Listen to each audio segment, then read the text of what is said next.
Assalamualaikum warahmatullahi wabarakatuh. Waalaikumsalam warahmatullahi wabarakatuh. Bagaimana kabarnya?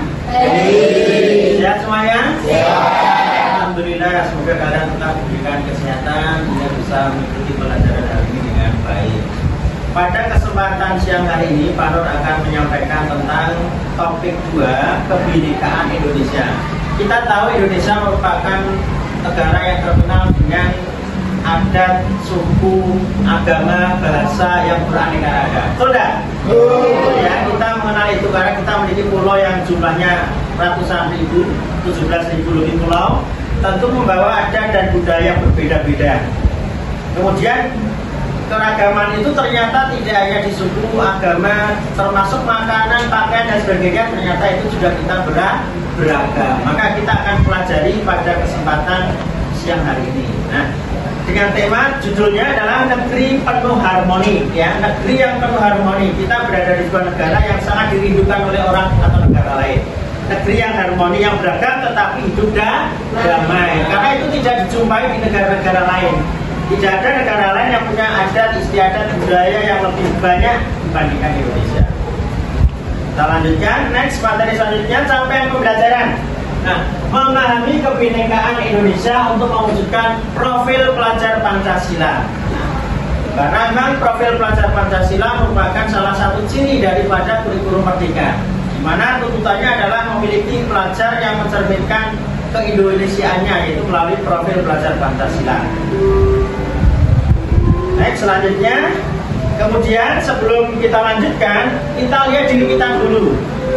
Keragaman apa yang kamu temui di lingkungan keluarga atau pergaulan kalian? Ada yang memiliki teman yang beragam? Saya, Pak. Ya, silakan Hesti.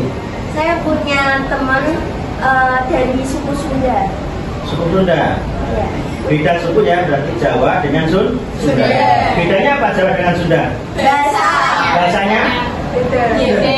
Halus atau? Halus ya, paham nggak maksudnya? Apa?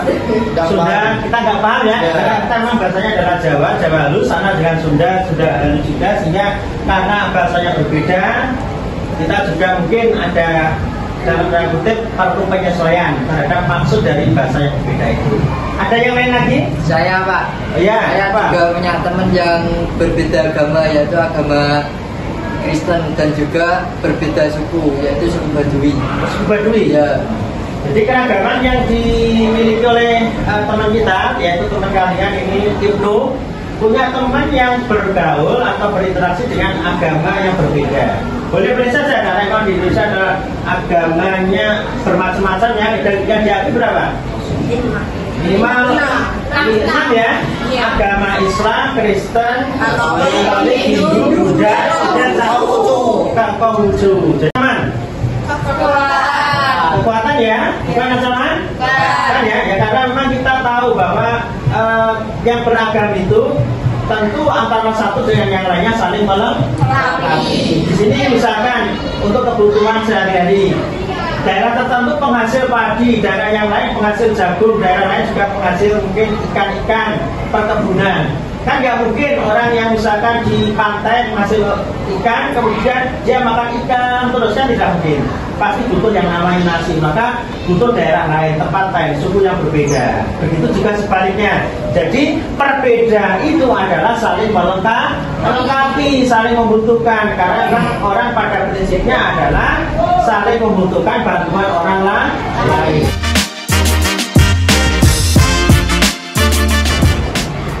Aktivitas kita yang akan kita lakukan adalah kita akan mulai dengan bermain yang namanya Wowo dan Wiwi. Ikutilah instruksi berikut ini. Kita akan bagi peserta menjadi 2 kelompok. Jadi di kelas ini kita akan bagi jadi 2. Satu kelompok berada di ruangan dan satu kelompok nanti kita ajak keluar. Nah, kelompok yang di dalam ruangan adalah suku Wiwi. Nanti kita sepakati suku Wiwi ada di dalam suku apa. Di Indonesia kan banyak suku nih. Yang di dalam berarti suku apa? Jawa ya. Karena mungkin mayoritas banyak Jawa, sehingga nanti lebih mudah mengidentifikasi karakteristiknya.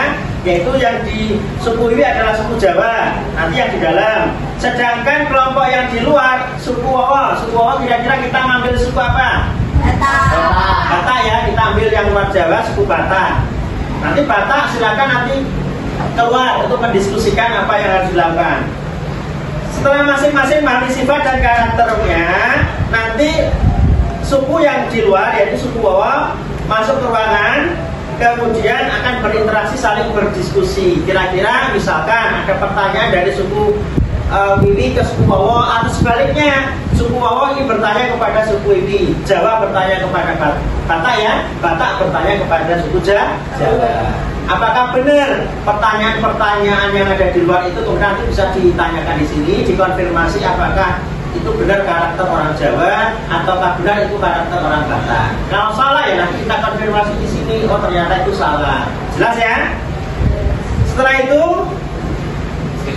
selesai, yaitu untuk berinteraksi dan kita akan menghentikan permainan, kemudian melakukan debriefing dan debriefing dengan menyampaikan pertanyaan pada sesi refleksi. Nanti yang terakhir nanti aja. Nah, yang penting tugas kalian adalah membagi kelompok. Kita bagi dua. Absen kita pakai absen saja ya.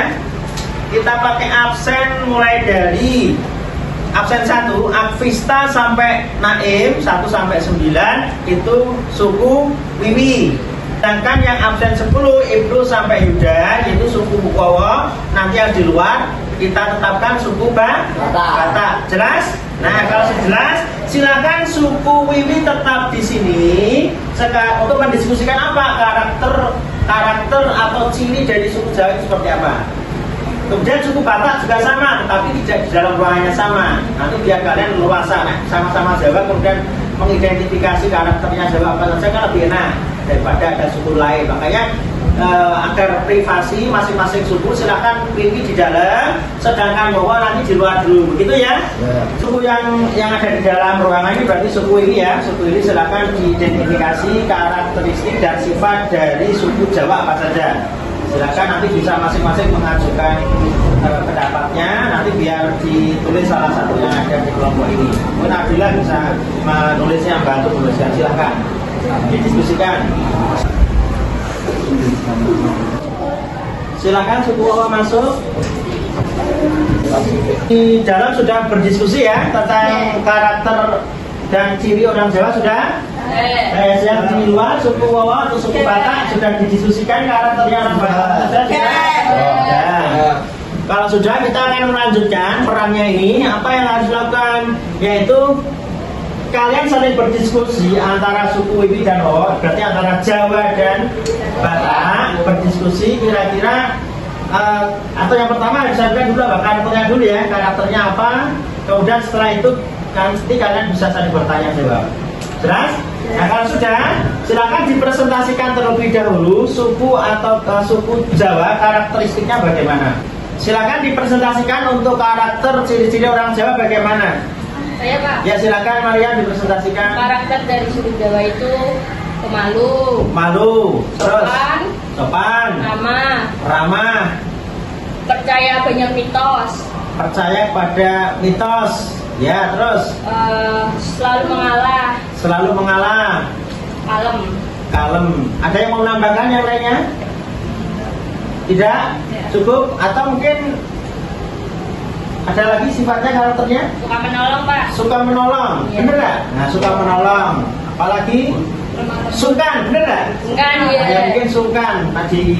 Misalkan ditawari sesuatu biasanya sebenarnya mau sih, tapi karena budayanya adalah malu sehingga biasanya tidak gitu ya. Walaupun sebenarnya ini itu karakternya ya. Ya. Nah, itu karakter Jawa. Sekarang selanjutnya karakter orang Batak. Silakan dipresentasikan. Silakan untuk selanjutnya dipresentasikan dari suku Wawa ya, yang berada di di luar, yaitu mempresentasikan yaitu sifat dan karakteristik orang Batak. Ya silakan dipresentasikan, silakan dipresentasikan. Saya akan mempresentasikan 5 karakteristik yang paling menonjol dari suku Batak. Yang pertama yaitu jika orang Batak berbicara itu intonasinya sedikit keras. Yang kedua, orang Batak tidak suka berbasa-basi. Yang ketiga, orang Batak tidak suka menyerah. Yang keempat, keluarga itu adalah hal yang paling utama. Dan yang terakhir yaitu orang Batak itu lovernya keras, tetapi di dalam hatinya itu tidak lembut. Itu salah satu karakteristik yang menonjol ya. Mungkin kalau karakteristik yang lainnya mungkin masih banyak, tapi paling tidak yang sering kita jumpai adalah keras suaranya, tetapi sebenarnya itu tidak menunjukkan kasar ya, tetapi ya tegas ya, lebih ke tegas. Kemudian yang tadi contohnya lagi adalah karakteristiknya adalah apa?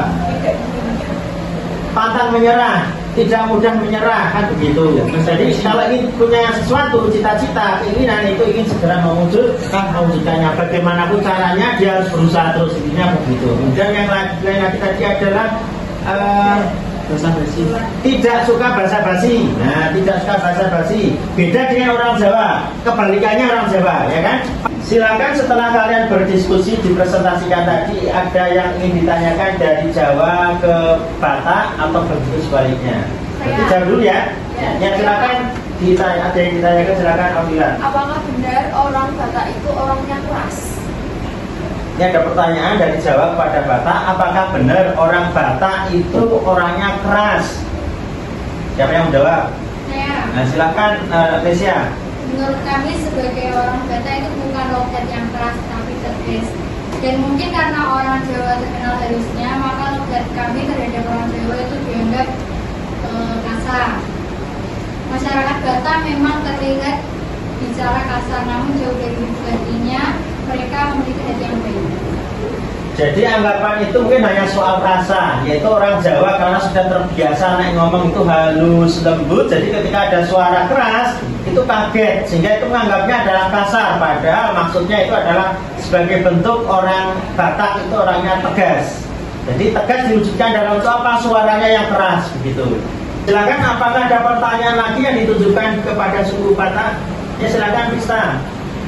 Apakah benar orang Batak menghalalkan segala sesuatu untuk mencapai tujuan? Nah, ini ada pertanyaan nih dari suku Jawa ke Batak. Apakah benar yaitu orang Batak itu memiliki karakter menghalalkan segala cara untuk mencapai sebuah tujuan?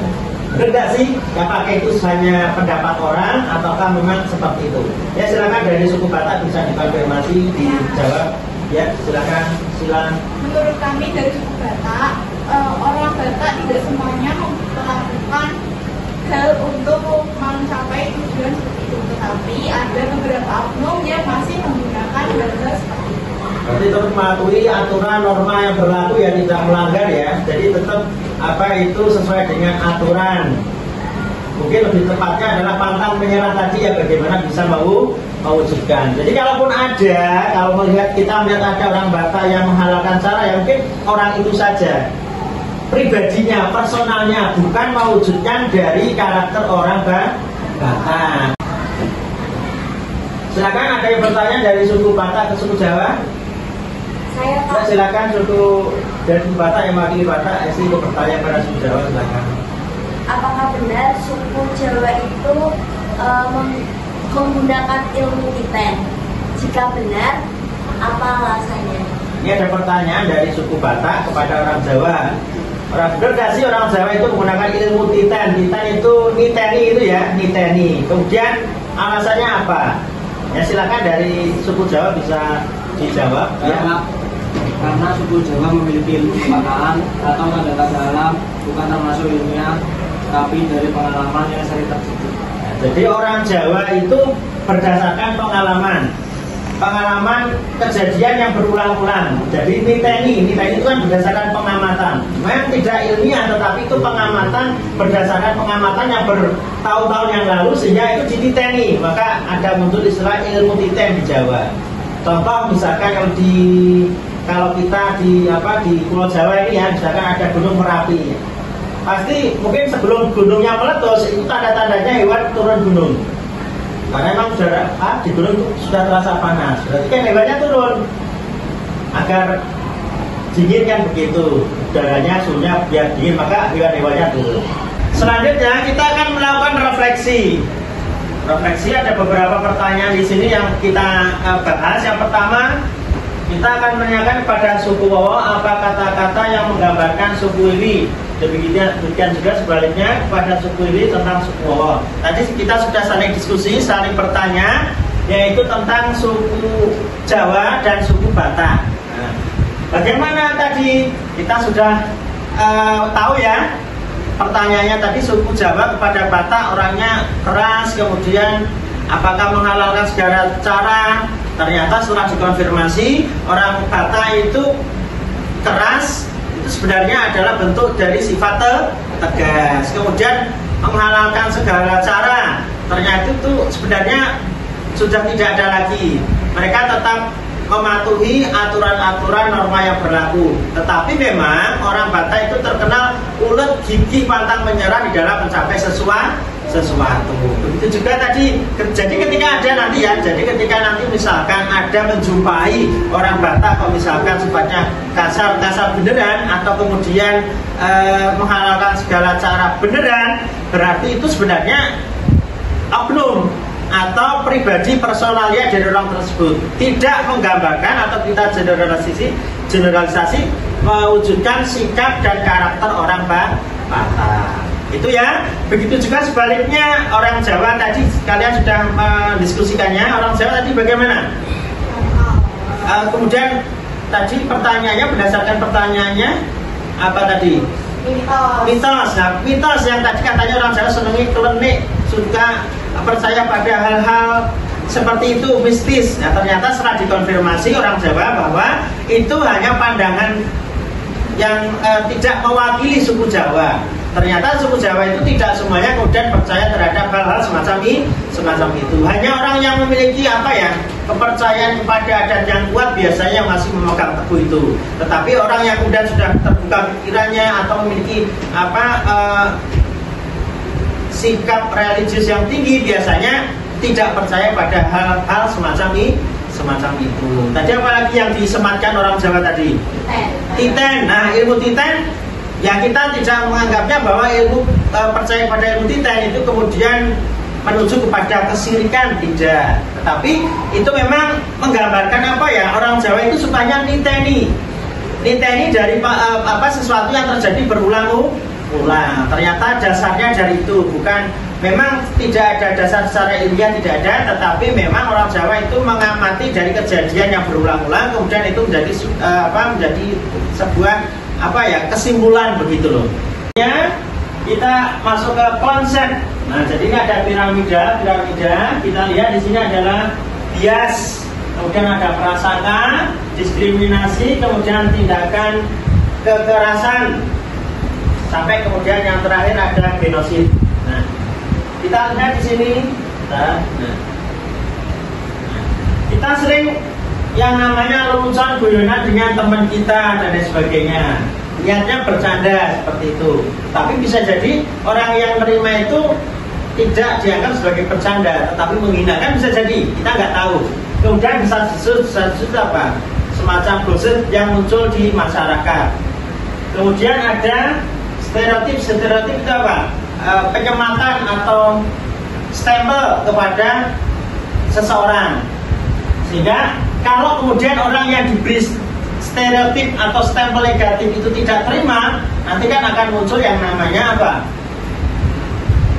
Kekerasan yang di masyarakat, dibully dan sebagainya. Ya kalau terima, kalau enggak ya nanti kan akan jadi masalah. Nah, sesuatu tadi, lelucon, desas-desus dan stempel atau cap yang disematkan kepada seseorang atau suku tertentu itu paling banyak terjadi di masyarakat. Nah, kemudian itu akan menimbulkan yang namanya prasangka, yaitu akibatnya apa? Tidak mau bergaul dengan orang yang punya stereotip negatif tadi atau punya sifat negatif tadi. Kemudian apa lagi? Kemudian akan muncul ejekan-ejekan. Oh, orang Jawa seperti ini, sebaliknya orang Batak orangnya kasar dan sebagainya. Kemudian ejekan, kemudian perundungan, cercaan dan lain sebagainya. Kemudian itu akan menimbulkan yang namanya prasangka, dan lama-kelamaan itu akan menimbulkan yang namanya diskriminasi. Diskriminasi itu apa? Membeda-bedakan. Misalkan nanti ketika kerja di sebuah perusahaan, oh orang Jawa itu sifatnya karakternya ini. Kita misalkan ada dua lamar pekerjaan, yang satu Jawa, satu Batak. Orang Jawa orangnya lemah lembut, kemudian orang Batak misalkan keras, kasar. Nah, yang diterima yang Jawa aja. Nah, ini kan berdasarkan pengaruh dari prasangka-prasangka ini kan, atau sesuatu yang muncul di masyarakat, sehingga ini tidak baik karena akan menimbulkan diskriminasi baik dalam pekerjaan, kemudian pendidikan dan lain sebagainya. Kemudian lama-kelamaan itu akan menjadi yang namanya tindakan kekerasan penyerangan antar suku. Misalkan dulu apakah pernah terjadi di Indonesia? Pernah. Indonesia tahun 98, era awal reformasi awal itu sering terjadi yang namanya SARA, yaitu antar suku saling konflik. Nah, ini jangan sampai terjadi terulang lagi pada zaman sekarang. Hampir sudah 20 tahun yang lalu ya, 20 tahun yang lalu Pak. Kalian kan belum ada waktu itu ya, kalau Panu sudah ada, sehingga tahu rasanya luar biasa di televisi itu. Kemudian beritanya, video yang beredar sangat mengenaskan, yaitu SARA, suku, agama, ras antar golongan itu saling konflik. Kemudian yang terakhir akan terjadi yang namanya genosid atau pembantaian, pembersihan etnis. Ini jangan sampai terjadi di negara kita, Negara Kesatuan Republik Indonesia. Selanjutnya kita akan menyaksikan sebuah video singkat, yaitu tentang konflik yang pernah terjadi di negara kita. Kita bisa melihat mulai dari akar konfliknya apa, pemicunya apa, kemudian aktor konflik apa, kemudian akseleratornya apa. Begitu ya.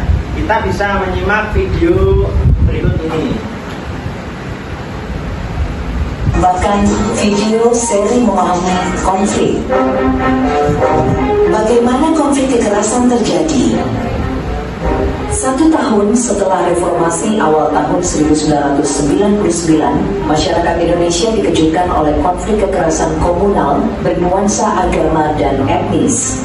Konflik-konflik ini sangat mengerikan.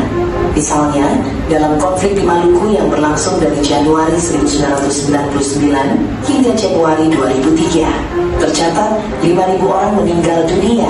Sekitar 500.000 orang menjadi pengungsi, serta hampir 80% dari fasilitas dan bangunan rusak. Tahukah Anda, konflik ini hanya dipicu oleh perkelahian 2 orang pemuda. Tapi mengapa konflik ini meledak dan sulit dipadamkan hingga 4 tahun lamanya, serta memakan ribuan korban? Marilah kita mengenali dan memahami konflik. Konflik kekerasan berkecamuk karena ada. Selanjutnya kita akan mempelajari tentang konsep makna toleransi, intoleransi, dan ekstremisme. Apa itu toleransi? Toleransi adalah sikap saling menghormati, menerima, dan saling menghargai di tengah keberagaman budaya. Karena kita ingat negara kita adalah memiliki adat istiadat budaya yang beraneka ragam ya, sehingga kita harus saling menghargai dan menghormati, termasuk kebebasan berekspresi dan karakter manusia. Itu sumbernya dari UNESCO untuk definisinya. Kemudian yang kedua, setiap perbuatan kekerasan dalam bentuk pembedaan, pengecualian, pembatasan, atau pemilihan berdasarkan suku, etnis, agama, kepercayaan, ras, warna kulit, usia, status sosial, ekonomi, kebangsaan, jenis kelamin, dan atau kemampuan intelektual, mental, sensorik, serta fisik. Kemudian kita mempelajari tentang definisi ekstremisme apa? Ekstremisme berbasis kekerasan, yaitu mengarah kepada terorisme, adalah keyakinan dan atau tindakan yang menggunakan cara-cara kekerasan atau ancaman kekerasan ekstrim dengan tujuan mendukung atau melakukan aksi terorisme. Itu berdasarkan peraturan Presiden 7 tahun 2021 tentang RAN-PE pasal 1 ayat nomor 2. Ini adalah contoh penerapan toleransi yang terjadi di sekolah. Ini contohnya kebetulan adalah siswa SMP Kristen Yahya Bandung melakukan kunjungan ke SMP Muhammadiyah 8. Kita tahu 2 sekolah ini berbasis agama yang berbeda ya. Satu sekolah Kristen, yang satu sekolah agama Muhammadiyah. Yang satu Kristen, yang satu Islam. Bentuknya apa? Program yang diberi nama Breaking Down the Walls ini bertujuan untuk membangun jembatan pemahaman dan meruntuhkan tembok prasangka. Kemudian contoh yang lain lagi, toleransi di pesantren. Nah, untuk menumbuhkan sikap toleransi dan pemahaman terhadap budaya lain, dalam satu kamar ditempatkan santri yang berasal dari luar daerah. Beda daerah, ada yang dari Jawa dengan Jawa Barat, Jawa dengan Sumatera, dan lain sebagainya. Selanjutnya kita akan mempelajari tentang profil pelajar Pancasila. Nah, profil pelajar Pancasila ini merupakan ciri daripada kurikulum Merdeka, di mana dalam kurikulum Merdeka ingin membentuk pelajar yang memiliki profil sebagai berikut. Profilnya apa saja? 1. Beriman dan bertakwa kepada Tuhan Yang Maha Esa dan berakhlak mulia. Kemudian pelajar yang mandiri, kemudian pelajar yang bernalar kritis, kemudian kreatif, bergotong royong, dan berkebinekaan global. Nah, tadi tema yang kita bahas adalah tentang poin yang ke-6 ini, berarti ya berkebinekaan global, dimana kita bangsa Indonesia terdiri bermacam-macam suku, adat, agama, budaya berbeda, kemudian ternyata berbeda itu kemudian tetap satu. Diversity in university, keberagaman dalam persamaan dalam keberagaman. Sekarang kita akan lihat keberagaman itu ternyata tidak hanya di adat istiadat, kebiasaan dan lain sebagainya, ternyata berpengaruh juga terhadap keragaman dalam hal makanan. Nah, kita sajikan ini ada bermacam-macam mangkok, isinya apa ini? Soto ya? Nah, kalian bisa menyebutkan ya dari mana saja ini contohnya? Satu dari mana? Satu? Padang. Cirinya biasanya Padang itu bumbunya di apa? Kuahnya ya. Kuahnya biasanya santannya kental. Bumbunya lebih kuat begitu seperti masakan-masakan Padang itu. Kemudian yang dua apa ini? Banjar. Cirinya apa ini soto Banjar? Ada kacangnya itu ya salah satu yang bedakan, dengan soto yang lain ada kacangnya. Kemudian yang ketiga Betawi. Nah, Betawi ini salah satu yang menjadi ciri khas sama empengnya, kerupuk empengnya itu. Nah, empatnya ada apa di soto apa? Lamongan. Nah, biasanya wadahnya mangkoknya itu gini, Lamongan itu. Beda dengan soto-sotonya kecil gini ya. Nah, kalau Lamongan enggak besar. Kemudian ada telurnya dibelah jadi dua. Nah, sini rata-rata sekitar sini separuh. Nah, gitu. Itu ya, tapi kalau di sini biasanya kuahnya agak cair, tapi kalau kalian ke aslinya sana di Lamongan itu kuahnya kental. Kemudian yang terakhir ada soto, mangkoknya kudus. Soto kudus. Nah, soto kudus ini biasanya cirinya mangkoknya memang kecil. Kemudian dagingnya daging apa? Bukan daging sapi, tapi daging kerbau atau mungkin ada juga ya daging ayam ada, karena kan mungkin untuk mengantisipasi orang yang nggak suka daging kerbau bisa daging ayam. Apa kerbau? Tidak daging sapi? Menghormati, menghargai, yaitu agama orang Hindu. Selain makanan juga ke pakaian batik. Nah, batik ini ada bermacam-macam batik. Sebenarnya apakah hanya 5 batik? Tidak. Masing-masing daerah punya ciri corak yang sendiri-sendiri, berbeda-beda antara satu dengan yang lain. Ini ya contoh saja. Ini ada batik Sidomukti. Nah, dari mana kira-kira Sidomukti? Surakarta, Solo. Ini batik Sidomukti. Kemudian ada parang. Parang dari mana? Solo. Mungkin Solo, Jogja, daerah sana ya, kerajaan keraton. Kemudian ada kawung. Kawung dari mana? Jogja. Nah, cirinya apa itu? Oval dan ada bulat-bulatnya juga itu. Nah, kemudian dirangkai menjadi sebuah motif tersendiri. Namanya kawung. Kemudian ada motif megamendung, yang seperti megamendung. Daerah mana ini? Cirebon. Kemudian yang terakhirnya ada batik Jumpa. Mana ini? Nah, ini batik di Jawa Tengah, yaitu di Pekalongan, yaitu ciri khas dari Pekalongan itu Jumpa.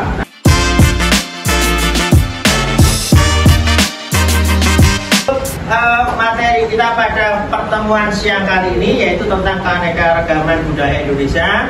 Pesan saya, pesan Pak Nur satu, walaupun apalagi sebentar lagi tahun politik luar biasa dinamika di masyarakat, kita tahu kita sudah belajar tentang keragaman, jadi masing-masing orang punya pendapat beda, pilihan berbeda, adat istiadat beda, agama beda. Jangan sampai itu kemudian menjadi pemicu konflik. Tetapi dalam pandangan pendapat boleh beda, boleh tidak? Boleh. Harus berbeda, apalagi misalkan ada 19 orang di kelas, ya pasti akan ada kemungkinan ada 19 pendapat yang berbeda dan tidak bisa disatukan. Tetapi mereka punya apa? Punya alasan sendiri-sendiri. Tapi yang jelas itu hanya sebatas pendapat, tidak boleh memaksakan kepada orang lain. Jelas? Jadi kita anggap bahwa keragaman itu merupakan khasanah budaya bangsa, kekayaan yang harus dijaga dan dilestarikan di negeri kita. Mungkin itu dari Pak Nur, untuk pertemuan kali ini karena sudah selesai materinya, Pak Nur cukupkan. Selamat siang. Assalamualaikum warahmatullahi wabarakatuh. Waalaikumsalam warahmatullahi wabarakatuh.